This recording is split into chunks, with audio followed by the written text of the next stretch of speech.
Does Wayne have questions?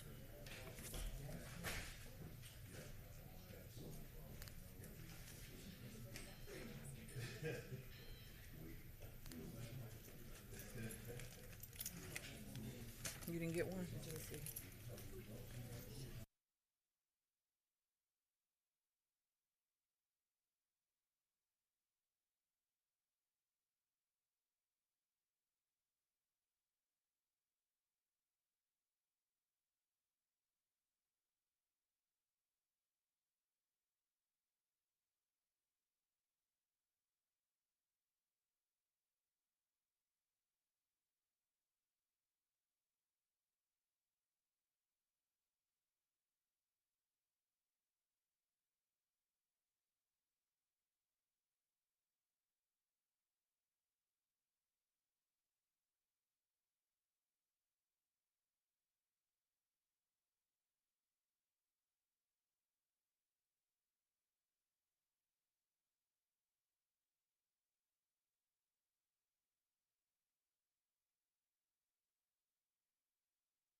Good morning. I guess I'm it this morning. I don't see the mayor, so we'll be here for a while, I guess. Madam Administrator, you ready to get started? I am. Mr. Attorney and Ms. Borowski and We're ready. Ms. Natasha, you all ready? Yes, sir. Okay, look at all the happy faces out there. You got Stacy Pulliam in the back smiling. We got the new mayor-elect. We got Tony Lewis. They all think they're going to get their hands on the money. But I think we're going to spend it in just a second. Madam Administrator, is on you. Thank you. Good morning, Commissioners, and I appreciate this opportunity to lead our first fiscal year 2023 proposed budget work session. The agenda today is focused primarily on enterprise funds. However, of course, we can expand the topic as needed per your will. We do have several departments here that represent our enterprise funds, and I'll be introducing them shortly, as well as we received commissioner questions. So I want to take a moment to thank you for your interest in ensuring that the information included in today's presentation is complete and meets your needs. For those of you that communicated questions to either myself or my office, we appreciate it. Questions have been compiled and separated according to a particular topic. The information that you have in front of you is not only in hard copy, but has also been communicated via email. This information is hot off the press, so I appreciate the time that you've given to allow my office to compile this documentation. We've also received a few budget amendments that have been included in today's presentation, as well as we will go over our budget calendar just to bring some key dates to your remembrance, as well as schedule an additional work session meeting if needed. The definition of an enterprise fund is one that is a proprietary fund used to report an activity of which a fee is charged. Now, a proprietary fund is one that focuses on the determination of operating income, changes in net position or cost recovery, financial position, and cash flows. The two types of proprietary funds is an enterprise fund and an internal service fund, which is most commonly fleet management, fleet operations, our benefits division of human resources, and risk management where workers' compensation is paid. A layperson definition is one that funds operates like a business, which is essential to the reason why we declare those as enterprise funds. Several of our enterprise funds are listed here, and we have representatives in the audience today that can speak to specific matters if needed. With the Augusta Regional Airport, we have Ms. Becky Shealy. With Daniel Field Airport, we have Ms. Becky Shealy. We do not have a representative from the Augusta Regional Airport. However, Director Judon has stated that he will do his best to attend. He had a conflict. Within our engineering services, we have our Stormwater Utility Fund, Within our environmental services, we have our waste management, garbage collection, and solid waste funds, of which is headed by our own Dr. Malik. Transit, we have an operating fund as well as a grants fund, and Director Sharon Daughtery is here, as well as our water and sewer, which is led by Wes Bine. We have an operating fund, a capital fund, and water and sewer bonds fund. The enterprise fund's budget is detailed here, with variance showing changes from fiscal year 22 to fiscal year 23. Some of the more notable changes include an increase in our capital projects budget with Water and Sewer Fund 507, as well as a 47% decrease as a result of EPD compliance issues that stem from fiscal year 2021 and 22. That required use of restricted fund balance to address environmental citations. While those have been taken care of, expenses continue to outpace revenues. So that is key that we wanted to highlight why there is a difference there, which also required balancing, which we will discuss later on. The Engineering Services Director proposed moving the CNG program from waste management, in which the proposed budget from the administrator does include that in the budget plans. As well as you'll note a 95% increase in the commencement of capital projects, and that is largely in part due to grant dollars received to the airport for runway improvements. Concerning the staffing questions that we received from the Enterprise Fund, the current methodology shows that it does not violate any particular bond covenants, as well as it currently follows all generally accepted accounting principles as well as governmental accounting standards. It follows the principle of expense allocation. Our stormwater staffing allocation from other departments includes personnel from both planning and development and information technology. Please note that the current allocation as proposed in the FY23 budget was based on stormwater implementation plan adopted by the Commission January of 2016. The fund staffing is outlined here. I would like to highlight the difference between FTE for the department versus FTEs for other departments and the total number authorized. Let's use stormwater as an example. We're currently showing that they have a personnel budget of about $5.6 million with 55 full-time equivalent individuals within the department. This may mean one employee may work 50% of the time on stormwater activities and then 50% of the time on other activities, which will account for only 50% of their salary being charged to stormwater based upon the percentage that the department states that they work on that particular project, stormwater. So the count 55 FTE is not necessarily 55 people, but it is the full-time equivalent. The total for that particular entity is 58.6, as well as with the Augusta Regional Airport, it's 106. Note that they have individuals from the marshal's office as well as an HR analyst assigned to the airport. And then as far as water and sewer is concerned, they have an individual from the law department as well as human resources and information technology that work within that particular department. Concerning RCCI, while inmate labor is widely used throughout our government, the following funds utilize RCC inmate labor, and that's water and sewer, solid waste, and stormwater utilities.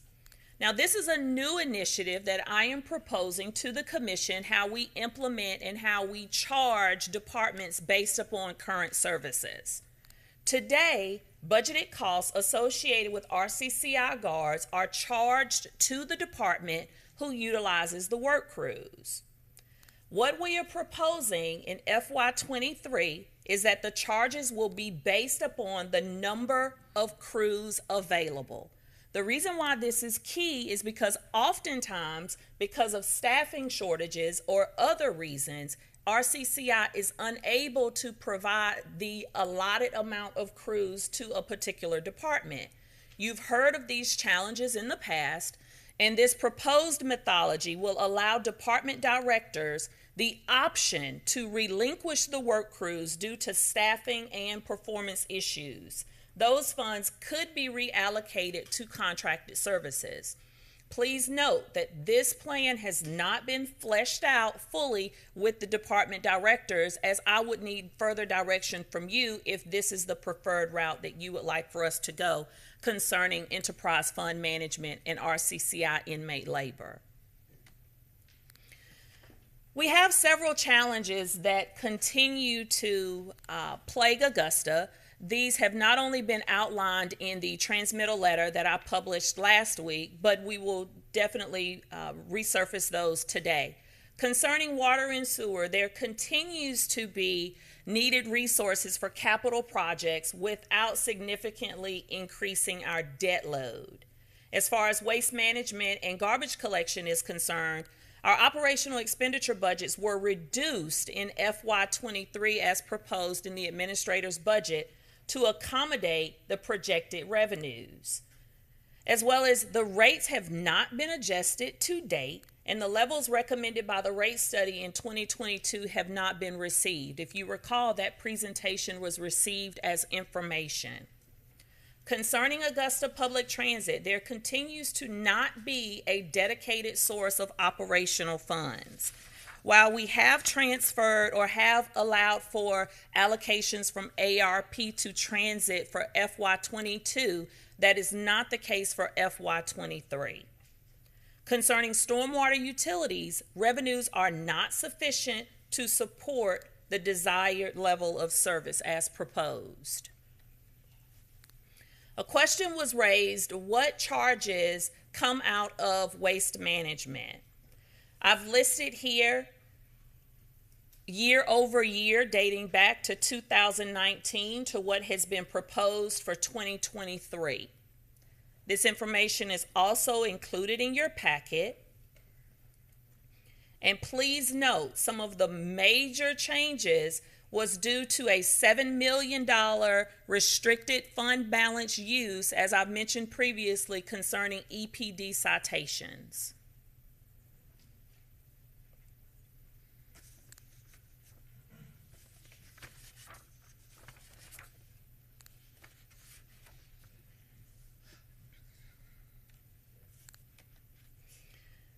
We've received 3 budget amendments to date. The first being... Yeah, what I want to ask, the administrator had those items separated, and so do we want to attempt to address them? Since obviously she seemed to be through with the enterprise funds. Do we ask? Okay.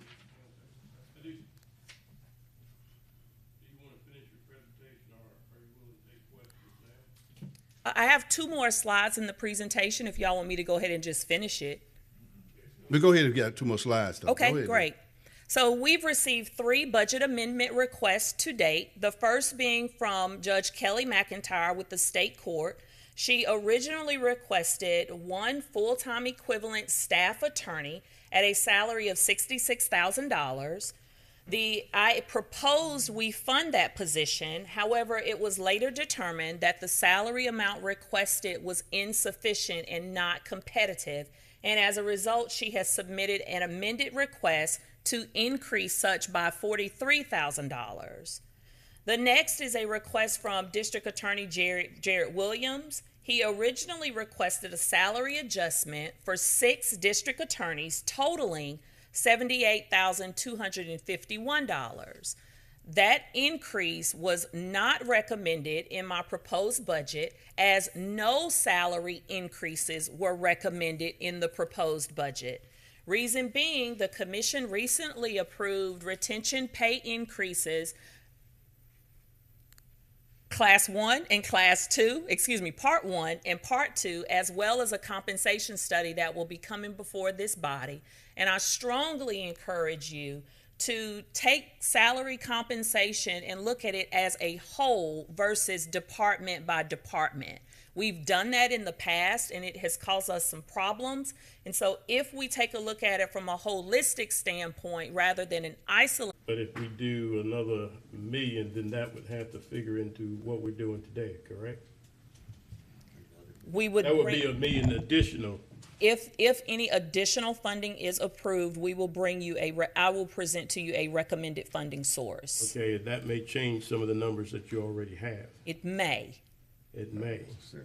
Okay, so where are we gonna get the money from other than what you have here? So depending upon the amount that is approved would determine the funding source. Okay? And it doesn't include anything with the library. It does include a $200,000 allocation to the library. They requested $300,000, and my proposed budget includes a $200,000 allocation to the library. And how much of an increase was that from what they had originally? They requested $300,000. I reduced their request by $100,000 to propose You know what I'm saying? $200,000. What were they receiving last year? Oh, What did she say? give us one moment and we'll get you that information. Okay.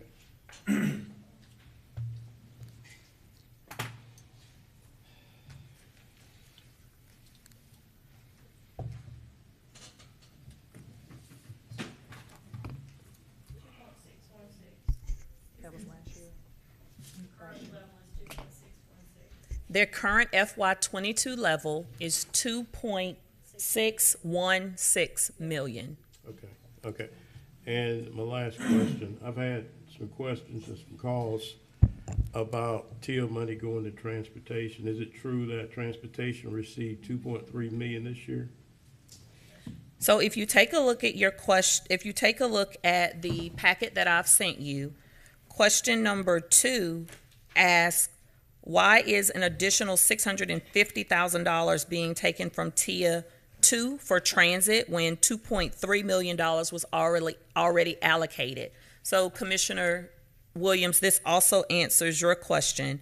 The $2.3 million is the annual project funding from TIA Phase 2. This replaces the $750,000 of annual funding from TIA Phase 1, also known as our discretionary funding. The additional $650,000 is from TIA Phase 2 discretionary funding. Excuse me. The additional $650,000 from TIA Phase 2 discretionary funding. This reduces the amount needed from the general fund, and we've also included an excerpt from the TIA manual. So we're saying they need basically $3 million to operate? More than $3 million to operate.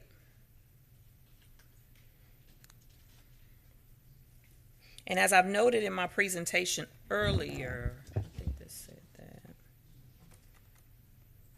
that. That answers my question, but I may Okay. have one or two later. Mr. Garrett, Thank you. In regards to what Commissioner Williams, I think, was trying to get with is this additional funding that's coming in for the transit. So, you know, you're stating that we don't have any dedicated source of operational funds, but we're using TIA to fund it, correct? That's correct. So that A is, portion of their needs we so use that is, TIA. I mean, that is a source. That's correct, and I said a portion. I mean, so how much are we actually taking in from riders? I mean, do we have that number? What is, and where is that recognized in our budget? It's under revenues. Yeah, Augusta so for those of you that did not hear, it was stated that we take in less than $500,000 for our public riders, and those revenues are reflected in the proposed budget. Okay. And then earlier you were talking about how in engineering and other departments for stormwater, there's these employees that spend half their time doing stormwater, half their time doing other work. How exactly is that tracked? I mean, and would it not be more efficient to have dedicated employees doing stormwater instead of split doing other services? So I heard your first question. I did not hear your second question concerning efficiency. Could you repeat your second question? Yeah, just trying to understand if you have employees that are split doing different jobs, wouldn't it be more efficient to have them dedicated doing stormwater work and instead of divided up and doing multiple things? But I'm just curious of how you're actually, how we're able to track the amount of time that is allocated to engineering versus stormwater. Well, it's an estimate very similar to what's estimate on a job description. About 15% of your time may be related to administrative duties, whereas 30% of your time may be related to scheduling and training. This information is estimated from the department as well as reviewed on a regular basis, and the data that I have in front of me depicts positions within the engineering department, of which some of their project engineers may spend 100% on stormwater. In other cases, some of those some similar positions may only spend 40 to 45% of the time on particular matters such as stormwater directly. It goes all the way down to 25% for some employees, and even a senior engineering inspector is estimated to spend 10% of his time working within stormwater. So you said that the stormwater program, as it was put in place in 2016, how many original employees were allocated for that program? I cannot answer that question. However, I can research it and get you some additional information if we could retain that, but I can't answer that question at this time. All right, and so going back to the transit question, so you said that there's nothing allocated, but in TIA you've got 1.55 and 23, which is an increase of 750. Where in the general fund are we recognizing those savings? I mean, because there was some transit funding in the general budget last year, correct? I think you're speaking of the transfer from ARP for FY22. That's fine. That answers my question. Thank you. You good, sir? For now. Mr. Mason. Thank you, Mr. Chairman. A couple of questions, concerns, and possibly comments here. Sticking with the transit situation, which I'm hoping we all have a degree of commitment that it does not cover specifically what we need within the entire city in terms of where it goes, who it services, and so forth. And so I'm hoping that there's a plan to deal with that. We've been talking about that for a number of years. There's particular areas in the South Augusta area that do not receive that type of transportation, can't get to medical areas, situations to get to jobs and those sort of things. And that's just something that, in my opinion, we've been kicking down the road for a long time, and we ought to be able to service the entire portion of our city and not just a portion of our city. And so that's just a comment or a statement there. But understanding that transit certainly is not a profit-making organization, and we've known that since pretty much the beginning of time, and that's not just in Augusta, Georgia, that's period across the United States of America. To understanding that and understanding that the funds that come in is not sufficient in terms of to carry out the operations.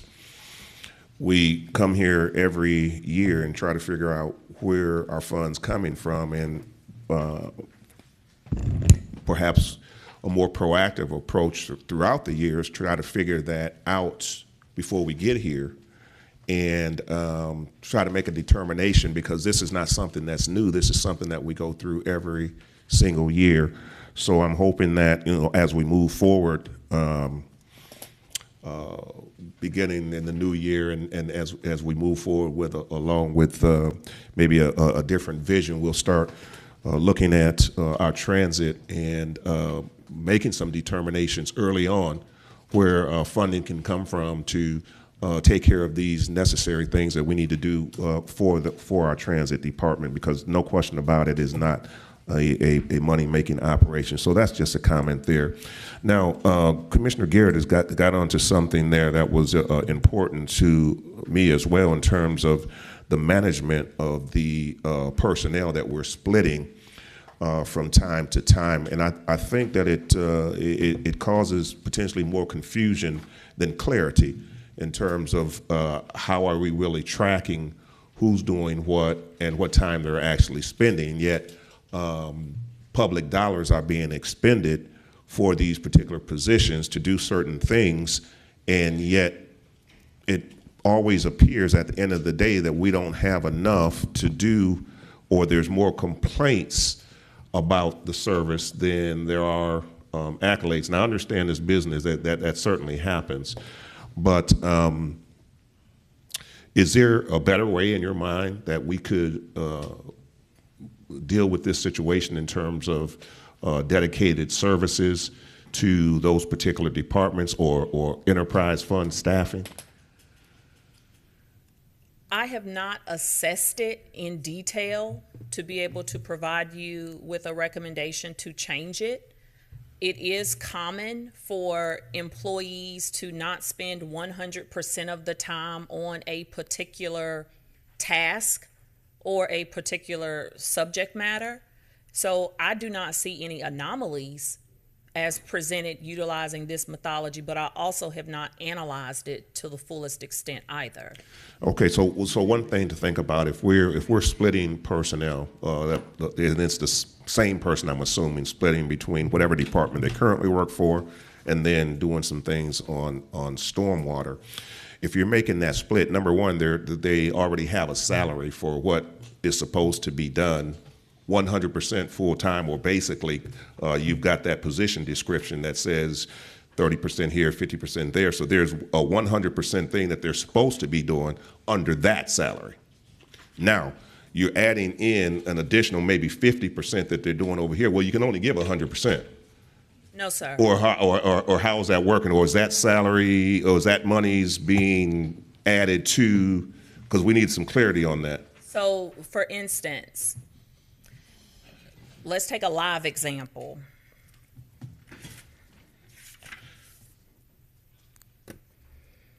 The information technology department. Well, let's take one within stormwater. How about that? Because it's the same employee within stormwater. So you have an administrative assistant that reportedly works 50% of her time on stormwater related activities. The remaining 50% of her time, or his time, may be on other engineering services related activities. So the stormwater fund is charged 50% of her salary. The other engineering fund is charged the remaining 50% of her salary. The two total 100% of her salary, and her job duties total 100%, whereas 50% is allocated to stormwater and 50% is allocated to another engineering services function. So initially, before let's go back a little bit.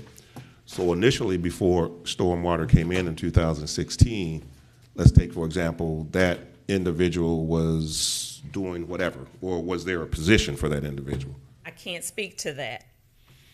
Okay, so here's the point that I'm getting that I'm getting at here, and I think more realistically is not so much the ones that's already designated for that department, but for those that are operating outside of the department, dealing with another department.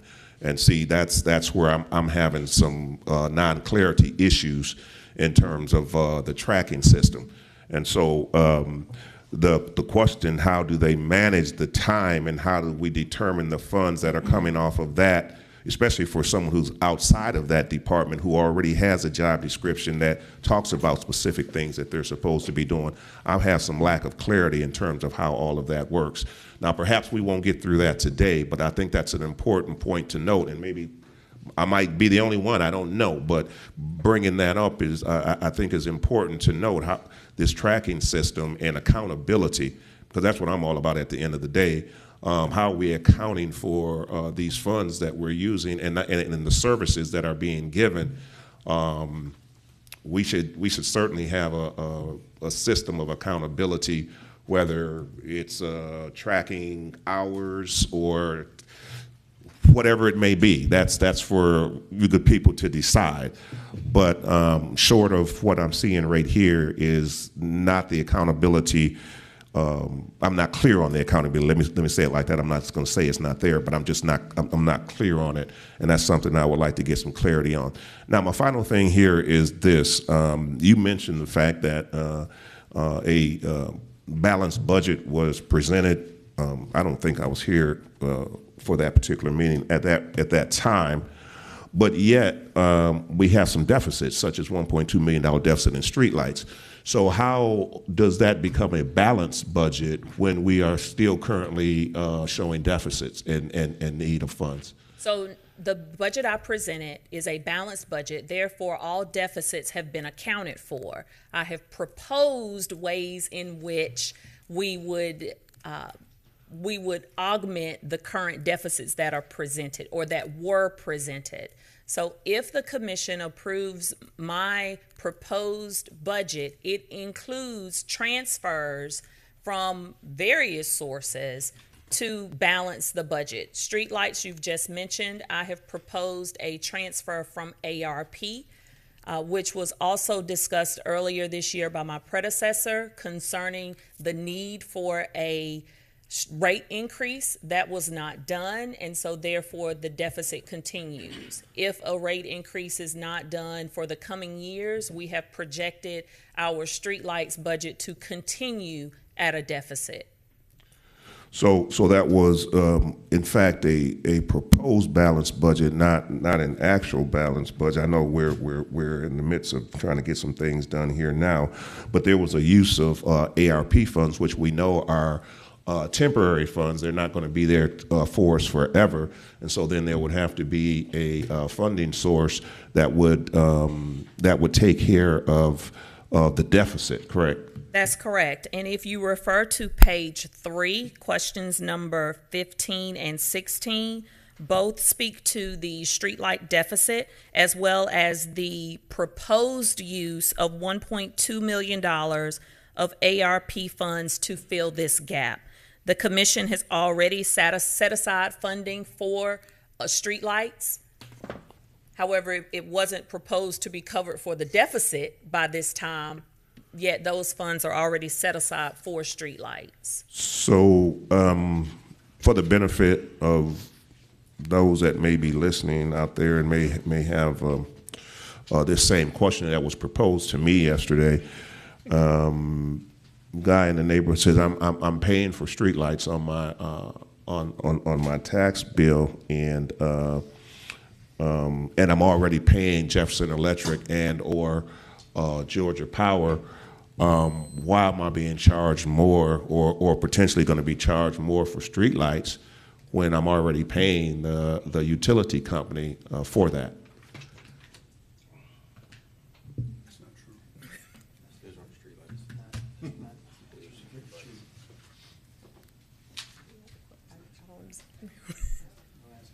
It's just a question. Commissioner, I'm not understanding your question. Okay, so let me put this question this way. How much do streetlights cost? $85. No. Because we're at a $1.2 million deficit. What does streetlights cost us? The total budget is between $6 and $7 million per year. Cost of operations for streetlight program. Okay, and so that's where we get our $1.2 million deficit. Well, that's a projected deficit, and at the current level of the budget. Okay, we've projected the electrical cost to operate the system at approximately $6 million. When the request came in from the department, that request was approximately $7.4 million. We annualized the current expenditures of the program and recommended to the administrator that she lower that level to approximately $6 million for electricity costs. Those are payments to Georgia Power, to Jefferson Electric, and a few to Planters, who has a few lights on the system. So the projected cost of operating the system versus the revenue that would come in through the billing mechanism at the current rates, $85 and 105.36, or 107.36, just over $100 for commercial property, would generate X amount of revenue.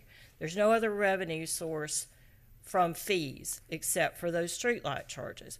So the projected difference between the revenue coming in and the expenditures projected to go out at the current level is approximately $1.2 million.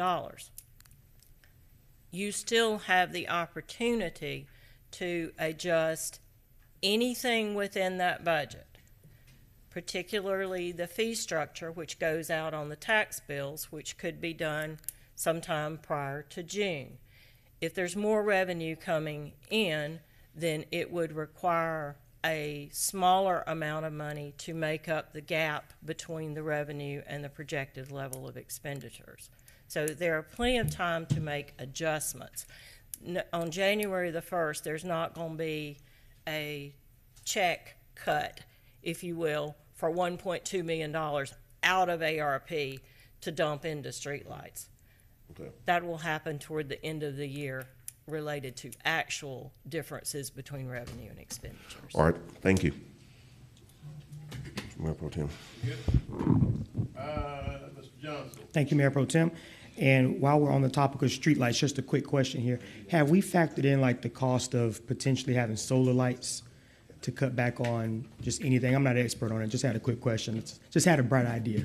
So, as you know, the Train Energy Project is proposing some solar additions, and yes, we have factored in any of those budget estimates that we've received as it relates to electrical costs. Okay, perfect, thank you. And before I go any further, I just have two additional questions. I want to thank you for presenting this budget. It's a good first start, being that it's your first budget as the interim administrator, so thank you for your hard work.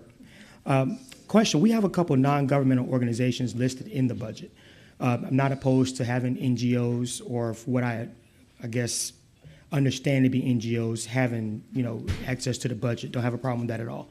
I just want to know about the process in which one would go about getting a budget allocation. Say a museum or an outside agency, how would they get those dollars? What process would they need to go by? Please. I'm gonna let the finance director answer that as far as how it's currently done. Okay, good. Typically, the submissions are made through the regular budget cycle. That agency, there's a packet for all outside agencies that request to make a budget approval. They have to provide some documentation to us, a tax identification number, their budget for their organization, listing all their revenue sources and their projected expenditures, the number of employees, the salaries of positions, et cetera. There's a whole package. So that gets compiled. It goes on the outside agency sheet. There's a recommendation that is made. Prior to disbursements, those agencies are also required to provide us with either a audited financial report if their allotment is over $25,000, or if it is under $25,000, they have to provide a financial review from an external audit form. So there are some documents that they have to give to us prior to receiving any monies that would be approved. And there's like a notice about this funding. Does a notice go out to them, or how do they just send that in to you? Most of them know about it already. Okay. And then any contacts that come in, questions through the administrator's office, through the clerk's office, through various commissioners, they're all referred to an individual in my department that deals with outside agencies, and they would send them that packet. Okay. I would just urge going forward, I mean, I know this is something we've mentioned very briefly in the past, is that we should create some type of standard or some type of process for organizations, non-government organizations, to receive funding, because the same conversation pops up in SPLOST, it pops up in ARP, it's popping up in the budget. So I think going forward, we need to have a an understanding as to how NGOs receive funding, not just by kind of just knowing the process, but making it a little bit more intentional. If we want to help outside entities, let's make it intentional so everyone has access to that.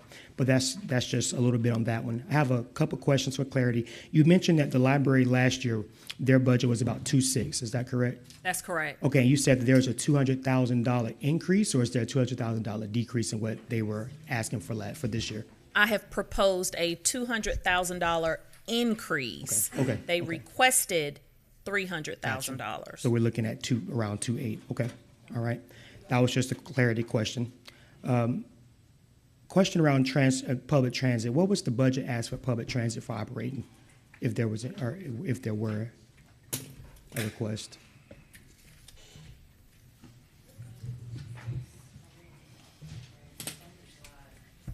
Oh, it's on the slide. I may have missed it, more than likely. Okay, There you go. Okay. okay. Yeah. All right, thank you. And final question, thank you. Thank you for your patience. Final question is, we mentioned briefly about the sheriff's office and this need for mental health units for folks to go out on the ground. Is there any plan to make sure that the sheriff's office have what they need as far as mental health units? And I asked that question because just as early as last night, a city council member from another city was in Augusta doing some work and encountered a gentleman who was having a mental health situation. He got in the back of her car and would not move. And the sheriff's office, if I'm not mistaken, did take the young man. But from there, I believe that those types of situations, if we're talking mental health by way of Serenity and other agencies, we need to be talking about if the sheriff's office had that request for that unit and what can we do to help him get what he needs on that regard. So the sheriff's office requested several positions, none of which were proposed in the FY23 budget, only because they have a numerous amount of vacancies in which any number of those vacancies can easily be reclassified to include or make certain that they have the needs that they were requesting. So that's the reason why I did not propose any personnel increases to their budget Okay. or to his budget. We need to have a broader conversation about that as a body for sure. But with that being said, thank you. Thank you, Mayor Pro Tem. Mr. Hassan. Thank you, Mr. Chairman.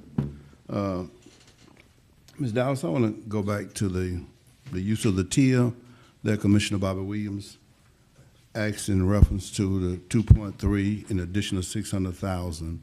I think you clarified very well about why it was needed. But talk to us about the legality. What rights did you have to take it and use it in that format? Those are, I think, the lingering questions out there around those issues. So tell me, what does the TIA say that makes you comfortable, makes you all your team comfortable moving that? Because it is the Transportation Investment Act, so I'm just asking.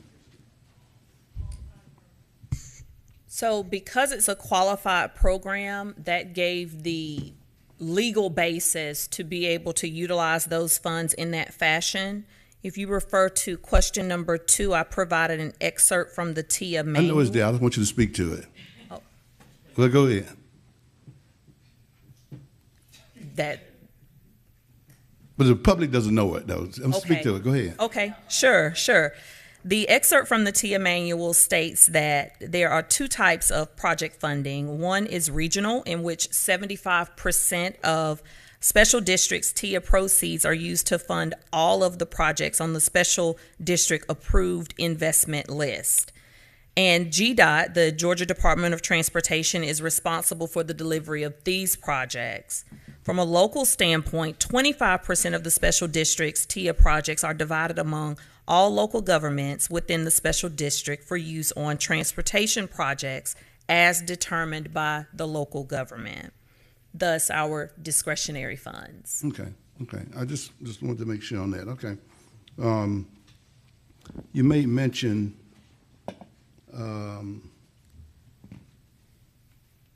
about the library. Go to the library now. Sure. Even though the library, I thought they asked for a much higher number, but you said they asked for 3, and you awarded them 2.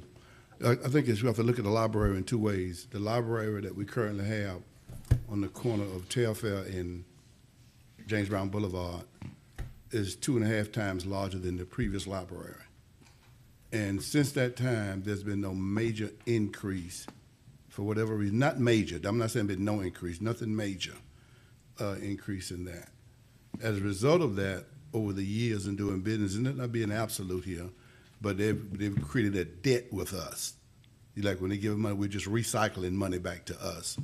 So my question is, you may not solve it during the budget time, but I think we need to find a way so that they can function by giving them the kind of increase that they're as small as I think it does in the grand scheme of things, but also how do we reconcile the debt from that they owe us? That's future. You don't have to solve that at this time. But I'm sure you've had that conversation about the outstanding debt. I'm sure finance has had it, and I think they have to find a way because we have to come to a conclusion to ask ourselves as a government, how important is the libraries to us? Are the libraries important? Most of us, me, myself, we got to operate today because the world is at our fingertips. But the library still seems to be a viable option. So what are we going to do to keep it viable in our community? And so that's the future. I just want to say that for the record. You also gave us the CNG waste, and you was recommending that you take it out of. Is that enterprise you was taking out, or what were you doing? Recommending? Yes, the department director has recommended that we move the CNG program from Waste Management Fund 541, and that's Why? highlighted on this slide. What here. do you lose or what do you gain? If you don't mind, the director for Augusta Engineering and Environmental Services is Ms. here. Dow, please, I know you didn't do it and don't know what the benefits are. No, because it's surrounding the compressed natural gas, he is essentially moving his revenues and expenses from waste management and declares them more appropriately aligned with the garbage collection fund. And so does that mean they qualify in the enterprise funds to get those 3%? Are you moving away from that, or it still remains there? No, this has nothing to do with Okay. the 3% Okay. change there. Okay. Okay, move on then. The reorganization of the landfill. I see you answered that question. You're looking at something that's coming the latter part of the month.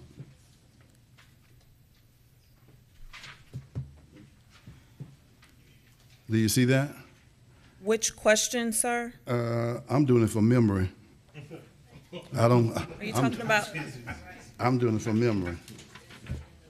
But you got it there. Are you talking about number 3? When will we hear the plan for restructuring Right, that's the number rates? 3? Yes. Yes, the department director has stated that this will be presented to the commission November 29th. How does that impact you and your budget is already if we potentially done passed the budget by the middle of November? I have not seen the presentation, nor was I aware that he was interested in bringing forth any rate changes. So I cannot speak to any impactful changes that will be proposed or how it will affect the FY23 budget. Well, as stated in my transmittal letter, rate increases were not part of the plan. Well, let me say this. Some of my colleagues may be aware of this.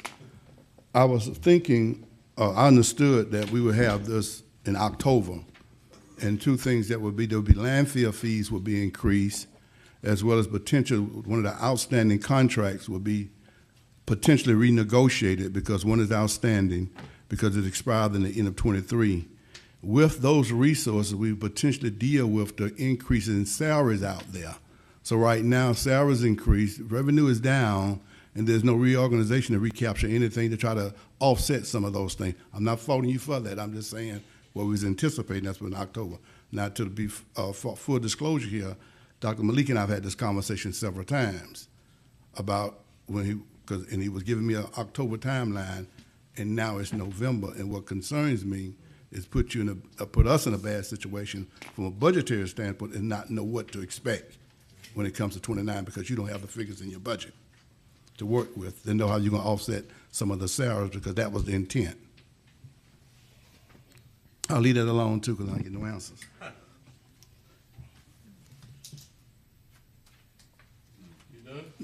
Got one more thing I want to say. as most of you know, I was here when we did stormwater. I don't know, I can't speak to whether any additional employees has been added. I can't speak to that.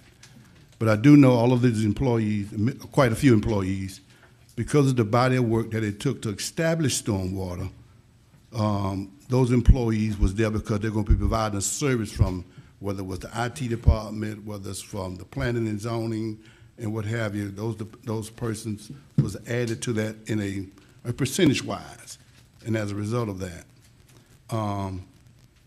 That didn't seem to become a problem until within the last 2 years. And it may be a legitimate problem, let me just say, because this service may not be needed at the same level that they once was. So I won't dismiss that. But however, the commission gave the stormwater some relief, I think in 20 or 21. Ms. Donna, can you help me, what year that was? Ma'am? You're referring to the franchise fees? Yes, ma'am. The taxes that was effective in the budget year 2020. Yes, ma'am. So let me ask another question before you move, Ms. Donna. I'm going to ask the attorney. So, Mr. Attorney, have you, anything that you've seen, or Ms. Dowles, you've outlined was the enterprise fund, you've outlined those departments also that are considered to be enterprise funds. Ms. Dowles or the attorney, do you have any problem with any of those entities that was in what was outlined as being enterprise funds? Mr. Attorney? Ms. Dowles? You stand behind what you put on the monitor? do, yes. Okay, that's fine. Ms. Donna, what fees that the stormwater is currently not paying as a result of an action that was taken to give it some relief? In 2020, the stormwater fee was exempted from the payment in lieu of taxes and the payment in lieu of franchise fees that other enterprise funds are subject to. It doesn't have to be an absolute figure. Tell me, what does an average could that look like to the budget? Because these things will go back to the general fund, right? Right. Okay, so now how much money is that potentially for the general fund? I'm going to ballpark it at $1 million. $1 million. Yes, sir. Are these employees that we're talking about we got these percentages, does that equate to $1 million?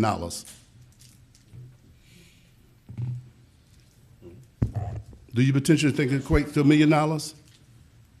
I'm not sure. Let me ask again. The employees, we got 10 employees. In some form or fashion, in different departments, a percentage of their salary is paid by stormwater. I'm asking you, does that percentage end up to be $1 million? No, sir, it does not. Nowhere near. No, sir. I don't know why we're complaining. Y'all put the fees back on stormwater. You solve that and put the employees, that's all you do. The fees need to be back on stormwater. I mean, we give it relief, and we can't seem to solve the problem. The more we giving, the more it's being asked. We don't want the proper authorities to have the TIL, money that they need for transportation, what they're entitled to. You don't want employees who may potentially be providing a less of a service from the time it starts, and you don't want to pay the rightful fees that comes with having a franchise fee. I don't know what you can do. The more you give, the more you ask. And I think the commission ought to take action and put those fees back on the stormwater. Because you're missing $1 million out your budget. Yeah. No, it's a commission decision. I've done enough to do that. It ain't working. I got you.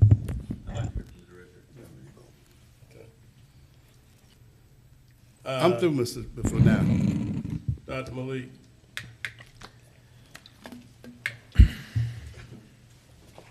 That's why we're here. That's why we're here. Get to the bottom. Yes, sir. What can you add to the conversation? What can you add to the conversation? They're talking about stormwater. and Yes, fees. sir. So, not necessarily, again, that's what I know about the program, what I was involved. So, I have a difference of opinion, I'll be very clear to say, So the allocation to the employees were part of the plan, yes, but that was the plan. That plan was never implemented the way it was planned. Reference to the franchise fee, it was reviewed and discussed, and the conclusion was that stormwater system is a part of the road system, and road system is exempt. So franchise fee shall not be applied. Thank you, sir. Is that it? Anything else? I would like to present what we submitted the budget and what's the difference, if that's what you all want to hear, but it'd probably be next workshop. Yeah. Next time. All right. Go ahead. You Next got a time. presentation? No, at the next workshop. At the next At workshop. the next one? Okay. Thank you. At the next one. Back to the administrator. Madam Administrator?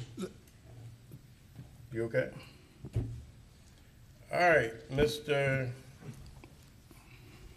Mr. Brandon? Chairman, can I have my last comment? Hang on a second. You got another question? No, this is a Hey, look statement. in there, Final look in comment, there. final I'm comment. fine. I mean, Go ahead.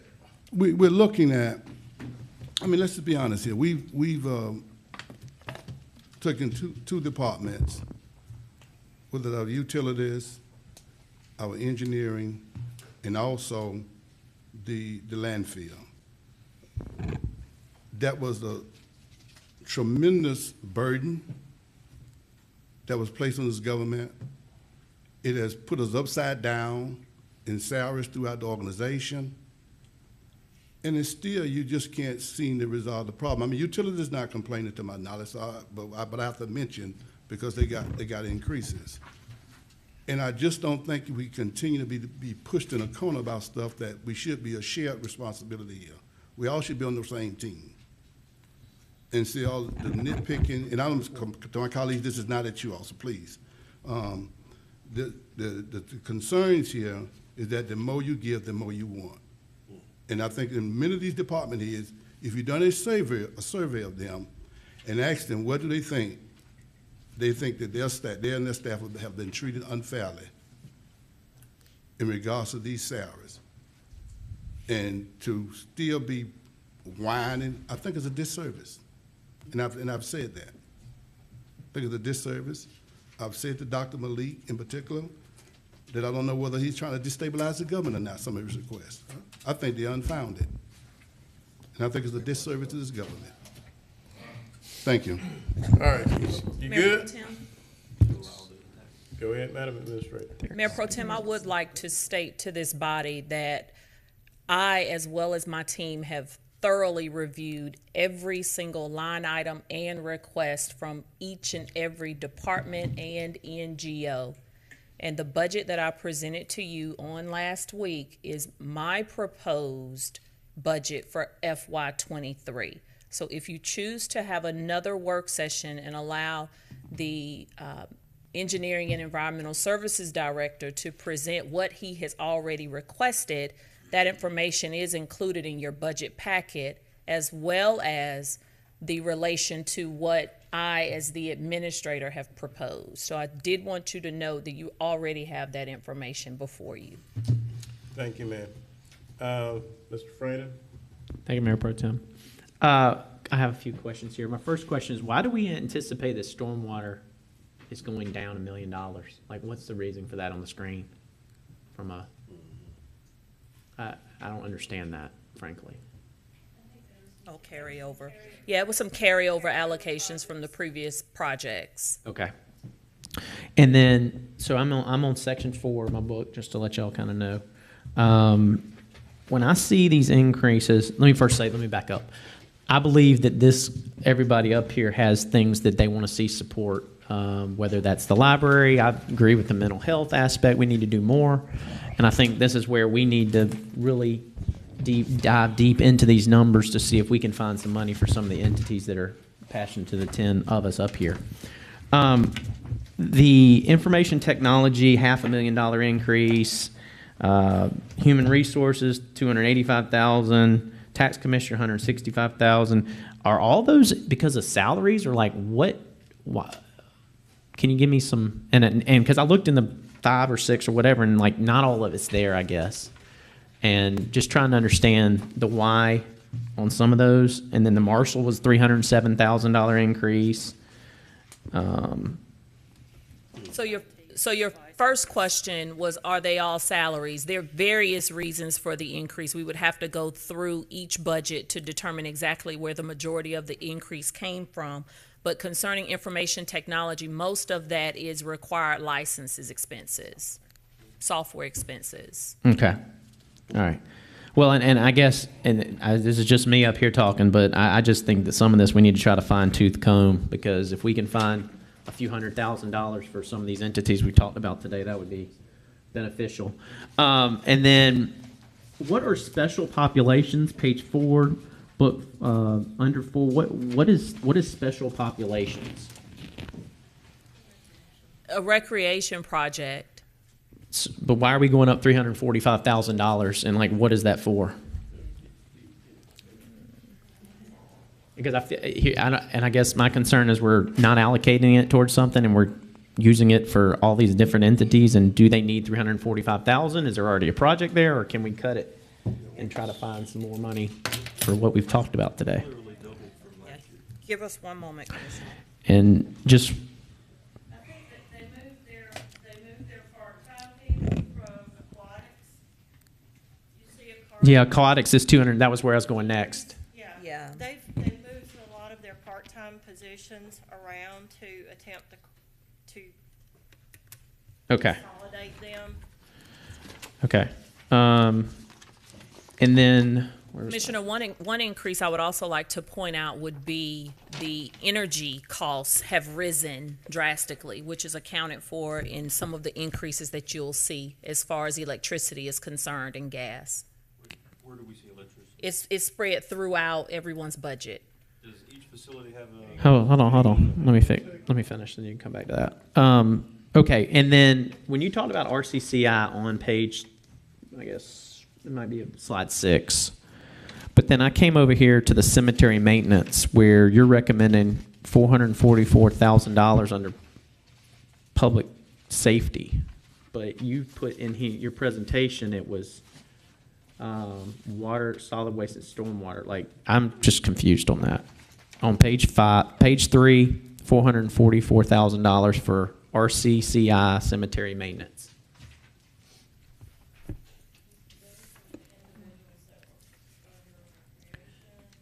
And then,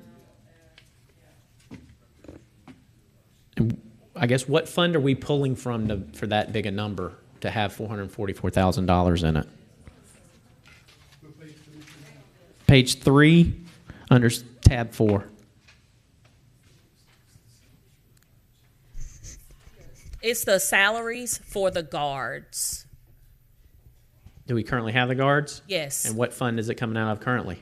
It was coming out of general fund, and it's now being moved to what, RCCI? To RCCI. Parks and Recreation is no longer going to have to fund their guards for their cemetery. Well, actually, RCCI had X amount of guards assigned or crews assigned to Parks and Recreation. Because I have proposed to allow RCCI to handle all cemetery maintenance, those costs have been moved from Parks and Recreation to RCCI, hence that increase. Okay. And then my last kind of question was around, does each department have a light budget, like the Augusta Commons and Parks and Rec pays it? Like, does each one of them have that? And did they used to have it? No. So if you look back at one of the answers to your questions, we could not find any historical reference to, in the past, departments being charged for streetlights. Okay. So when Daniel Field, they write a check to the city every year, every quarter or whatever for lights. Does that money go to the general fund, or does it go to streetlights?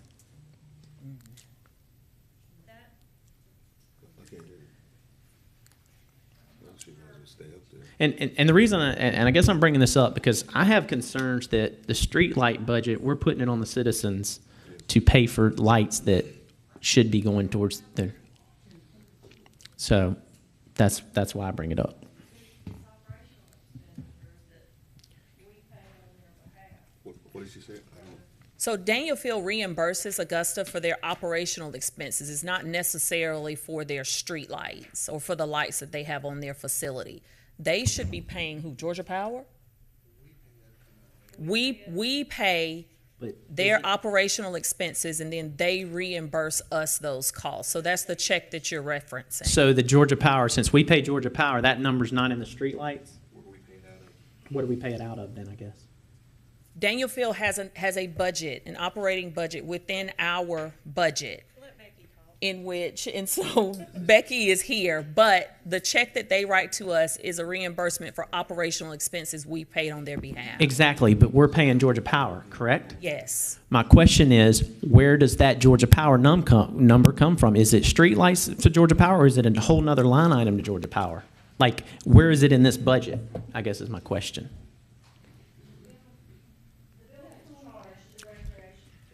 Becky's not going to know the answer to this.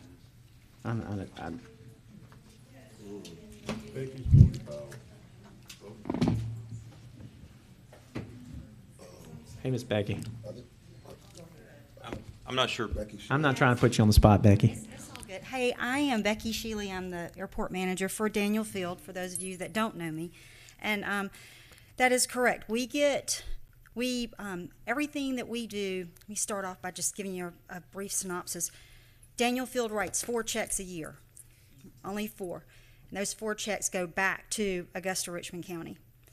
So every quarter, all of our expenses go through the government here, whether it's a purchase order or if it's a direct bill from the city for, the city bills us for our power, for our garbage, for indirect allocation cost, and also we're part of the AT&T club. So we have 3 phones in our tower that the city bills us for. So I get the statement from the finance department and I reconcile it, and if we're in agreement with all of the expenses, then the commission, the Daniel Field General Aviation Commission, writes a check. Thank you.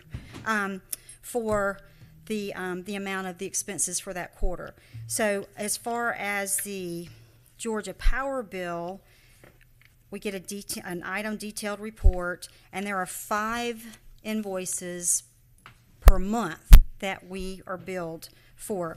We're billed for there's lights on the fence, the automatic gate, the field, the lights that light the field and the long-term parking, our parking lot, and the rotating beacon on top of the facility, as well as our runway lights. So every month, that's what we send, or every quarter we write a check, and those items are included in that check.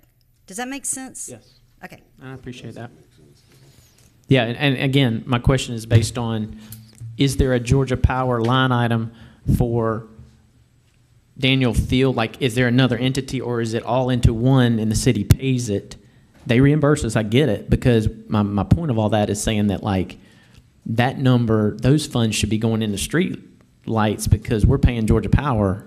I mean. No, we're paying for them, and it is reflected in the expenditures of Daniel Field. Those electric bills are not charged to streetlights. So there's no interaction between those 2 funds. These payments to Georgia Power that Becky outlined, those 4 per month, get charged to Fund 552, which is the Daniel Field Airport. They are not charged to streetlights. So there's no commingling here of those Georgia Power accounts. Okay. Thank you, sir. Mr. Garrett? Mr. Garrett? Thank you, Mayor Pro Tem. I think what Commissioner Frannon was trying to ask was, I know there's been some discussions around exactly what streetlights are paid out of the streetlight fund. And I think that as they've been going through that, it has become apparent that there are other entities that are the lights are being paid in the streetlight fund. It looks like the municipal building parking lot lights are being paid out of it. Looks like the marine river walk is being paid out of it. And there's actually a few others, but you know, as you responded to the question earlier, the department's still going through all the bills, and so they're looking. And so, but these are just some of the ones that have, you know, kind of popped out. And so, as I think Commissioner Franham was trying to ask, you know, sure, we may pay Daniel Fields bills out of streetlights, but when what? We do not pay their bills out of streetlights. Okay. Well, I guess we'll wait until that audit is done. But in regards to some of these increases, you know, going back to Parks and Rec, I see where even, let's see, I think it's on page 6, tab 4, if everybody wants to look. Currently, of 2022, as of 10/14, they've only spent $11 million of their $16 million budget. Do we anticipate them spending $5 million in the next 2 months? Considering this information was pulled, It says as of 10/14. yeah, these are their actuals. Yeah. I have not spoken with the department director to be informed of what anticipated expenses he has coming. Okay, and I ask that because when you look at, you know, 2020, 2021, and then kind of where we're tracking for 22, it kind of looks to be in line of the previous 2 years where, you know, just kind of looking at what they are, it looks like they're going to be in that 13.7 to 13.9 range at the end of the year.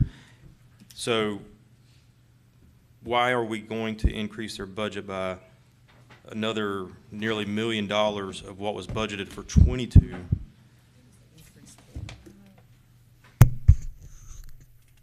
And the question is, what are we anticipating our surplus to look like at the end of 22? You know, each year for the past 4 or 5 years, we've run a surplus, you know, kind of averaging in that 2.5 to 3.5 range. So, you know, as we're going through this and trying to find ways to save, to allocate, to, you know, find some savings for our taxpayers. Keep in mind, a majority of the anticipated increases is what we propose to use and what was approved to fund retention plan part 2. Plus you see the full year of what was done in October of this year. Speak up to the camera.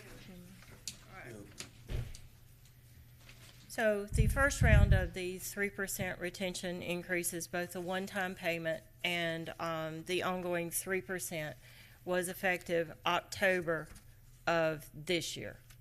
Okay, so that 3% was only in effect for this year. You only see the budget impact for approximately 8 payrolls. Next year, you see that 3% for the entire 26 payrolls. Plus you will see the full year of the last phase of the 3% payroll effective January the 1st for the entire 26 payrolls as well. So there's a compounded effect of the action that was already taken this year on the salaries for next year. Essentially a little over 6%. Okay, so 6% of, you know, even if we go back to what the 2020, 2021, and kind of where we're averaging for 22, we'll just roll it up to $14 million for a budget. That's only $340,000 at 6%. So where's the additional $340,000 coming from? Right. If you're saying that the increase in the budget is that the increase is in the payroll. No, I'm saying it contributes to the increase. There is also the increased cost of your pension, which was an additional approximately 2% on the employer match. But to your specifics as to why the Recreation Department increased line item by line item, I'm not prepared to address that today because I apparently misunderstood that the focus was on the enterprise funds. But I'll be happy to dig around in the Recreation Department and between us and the director and the administrator's office. Well, I'm sure that that'll probably be part of the follow-up workshops. Sure. And it was my, you know, the intention today was to stick to the enterprise funds, but, you know, once again, sometimes lose track of those intentions. But I think as we're trying to navigate through these, these big increases that we're seeing, I also hope we're trying to find savings as well. All right, that's all I've got, Mayor. Thank you, sir. Mr. Clark. Thank you, Mr. Mayor Pro Tem. Talking about, well, I'm not going to talk about stormwater. That's something that I'm not going to talk about. But talking about Augusta Public Transit, it's like Commissioner Mason stated, it's not a profit-making thing. It's not designed to be a profit-making thing, but it could be designed to be a break-even thing. They do need a little bit of funding. They don't have any dedicated funding. They get some TIA funding. They bring in less than, $500,000 on ridership. Everybody wants Augusta Transit to expand out into the southern portions of the county, and that would be a good thing, but you need ridership and a reason to expand out there. And thankfully, the Economic Development Authority and a few other entities have got some things going on that hopefully that's going to be able to build up out there. I think one thing that's going to help Augusta Transit get funding is Administrator Dowse, you've hired a professional grant writer that knows how and where to look for grants and going out and get those grants. And I think that'll be a big help to Augusta Transit in getting some funding to get new equipment and to establish new routes. So good job on that. I'll give you a compliment on that one. Now, if you just hire an arborist, we'd be all right. The other thing, Commissioner from District 1 touched on this, which is something that really needs to be touched on. I don't think budgetarily we can do it, but it's the mental health issue with law enforcement. And I do know that law enforcement now has a program where they're receiving better training. They have people on staff that know how to deal with this. The problem is when someone with mental health issues are arrested, I think the only thing that they can do possibly is put them on a 48-hour watch. And then by midnight, they're back on the street again, and there's no long-term help for that. So I don't know what we could do with that. There's got to be some way that we can address that. So what worries me and bothers me with this budget is we're looking at nickels and dimes in places that we should be looking and questioning the millions of dollars. And I heard my fellow commissioner from District 8 mention a word we'll find out when the audit's done. What audit? That's a bad word. But I think that we need to probably rearrange some of the funding for some of these departments. It's like Santa's wish list. We all want something that we can't have, but we got to give the citizens what they need. So I think we need to take a look at a long, hard look at some of this budget. Thank you. Thank you so much. Mr. Mason? Yes, thank you, Mr. Chairman. I want to revisit something for a moment from a discussion that we previously had in terms of the number of positions that we had that were unfilled, some 624 or something of that nature, as I recall. Within that 624, is that inclusive of the Sheriff's Department as well? those numbers are included in there? Yes, that's correct. And that number, I believe, was as of August 25th. Okay, well, I think it's September, but it's apples and oranges. Okay. At the same time, It was September, excuse me. yeah, it's not a problem. What actually happens if we have 624 or so full-time positions, and have some of those positions been empty for over a year? Just as a general question. Yes, Okay, but there's funds that's allocated for those positions? yes. What actually happens to those funds if there's 624 positions full-time, not to mention the part-time positions and special project positions? What actually happens to those funds that are set aside for those particular positions? They are accounted for as a lapsed salary within the salaries line item of that particular department. Okay, lapse salary. What does that mean to your average Jane or Joe? A salary that has not been spent because the position is vacant. Right. So where's the money actually, or whatever happens to that money that was designated within the budget for that? It remains in the budget. Okay. So, and if that happens over several years, right? And so when you say it remains in the budget, if that happens over several years, but it hasn't been expended out, then it's not actually an expenditure. It's a possible expenditure because the position has been authorized to the department. Now, in this proposed budget, I have proposed to the body that we abolish positions that have been vacant for more than 2 years.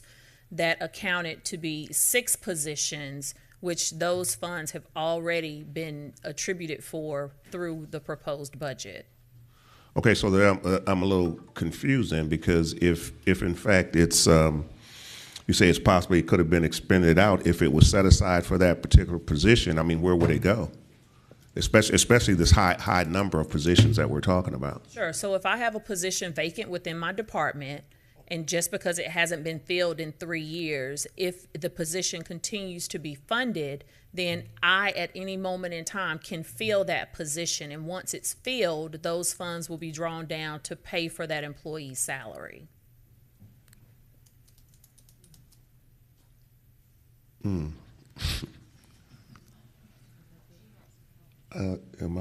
Maybe I'm not saying it right. I don't want to beat this down, but I think you know. Just call on the phone. Okay. Can you hear, Commissioner, from the Finance Director to speak to how we balance the budget with lap salaries? I think that will also assist in your understanding of lap salaries. Is that what you're looking for? Let's go on to the next person. He's pondering. Ms. Scott. Thank you, Mayor Pro Tem. Ms. Stoss, go back to the slide where I think we had some, the judge and DA wanted to add some positions, or upgrade some position. How would this, and I believe you said that you were gonna have someone come in to reevaluate positions and pay grade and that stuff. Now, we know that other metro areas are offering lawyers, engineer, and everybody position. How long is this going to take, and how would that, if they come back and said that, yes, these position needs to be upgraded, so what will you do in terms of the budget then? So we've set aside funding for various phases of the compensation study that is slated to start in January upon commission approval later this year. If those recommendations come back, as we suspect that some or many of our positions are paid below market rate, those recommendations will then come before the commission to determine at what level of funding they would like to approve those positions to be compensated. And then we would take a look at how much that cost would be, as well as how much funding we've already set aside, and implement those changes at that time. You good? Follow-up question. So how would this be a balanced budget if you still have some pending expenditures? Because that expenditure has a purpose. So I think it was $750,000. I can't remember the exact amount, but those funds have been earmarked for that purpose. So that's the reason why it's a balanced budget. There's no funds that have not been earmarked for any particular purpose. Thank you. Mr. Johnson? Thank you, Mayor Pro Tem. And along the line of that same questioning, is this budget amendment slide, are we prepared to honor Judge McIntyre's $43,000 and DA Williams' $223,000? Are we prepared to honor those, or are we saying that this is just for information purposes? Well, it's being presented to this body for you to decide if you want me to incorporate it into the budget that has already been presented to you. If you choose to incorporate any of these, then it will decrease a particular line item in the budget that has already been proposed to you. So we're saying here that District Attorney Williams wants to reclassify 17 positions. Have you all had a conversation about what that would like if we maybe took the number from 17 to something, maybe 10, maybe 12, maybe 15? Like, have y'all had a conversation about a magic number that you could perhaps get to make it work budget-wise? Not to that degree, simply because all of those positions, his assistant district attorney positions, are all the same grade. Yeah. Excuse me? Are they filled, or are they still? No, vacant? not all of them are filled. They're still vacant, so we still have. Some are vacant, Okay, yes. all right. I think we should really consider honoring these requests as much as possible. I mean, Commissioner Scott has hit on it right on the head. Other jurisdictions around us are paying much more than what an entry-level attorney can get. And we're constantly sending over certain things to certain courts. So I think we should really consider this one, but maybe we should, at our next work session, figure out a magic number that we could be comfortable with. Maybe not on the high end, but maybe just something that we can start off with until that study is done, because they're feeling this pressure every day. And I guess all the other directors say, yeah, well, we are too. I agree. So And I would also like to bring to together. your remembrance that there are other departments outside of the district attorney's office that also have staff attorneys. And so, But does that benefit the district attorney's office in general? Does that understanding give the district attorney's office what it needs if he were to collaborate with other offices, is what I guess. And I think that may be a conversation not for this session, maybe for next session, but let's add that on the list of follow-ups for next session as well. How we can get this taken care of. Thank you, Mayor Pro Tem. Okay. Madam Administrator, you have any closing remarks?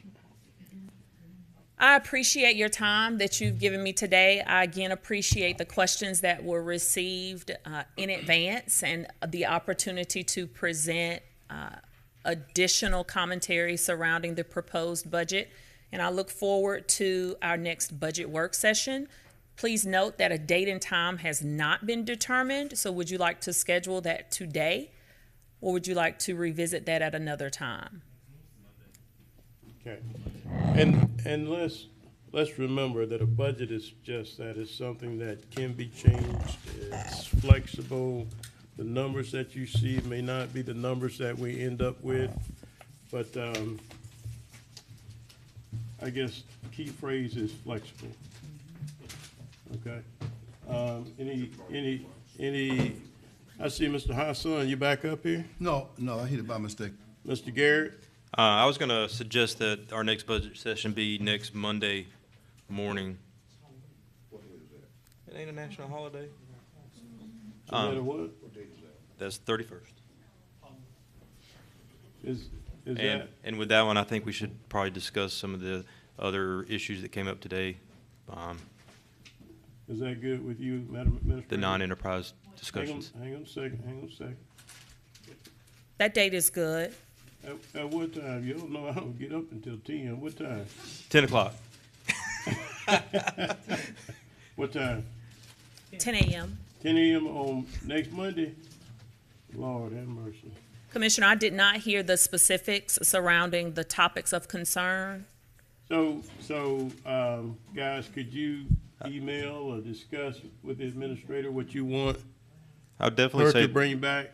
I would definitely suggest the budget amendment part be part of it. Okay, but she needs to, you tell her, email her. Mr. Hassan? Yes, Ms. Duff, with that in mind, as my colleague just mentioned, the budget amendments, can those persons send in things as well, additional persons who may have an interest? Yes. Department, okay, all right then, thank you. Yeah, I said email her or tell her or what have you. And if you don't mind, the amendment portion, if additional amendments will be forthcoming, that information is needed by the close of business tomorrow to allow time for analysis to be completed by Monday.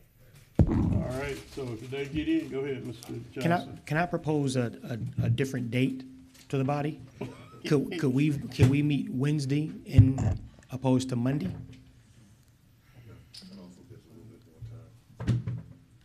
Same time on Wednesday? How many, if you want Wednesday, hold your hand up or something for me, please. 10, same time, 10 o'clock. At 10, can we do like, all right, next Wednesday at 10. What? But you held your hand up, that's all you need. If you don't have good underarm stuff, you good, you bad. All right, Madam Administrator, Mr. Attorney, anybody, anything? We are adjourned. Thank you. No, sir. Thank you. Thank you. Oh.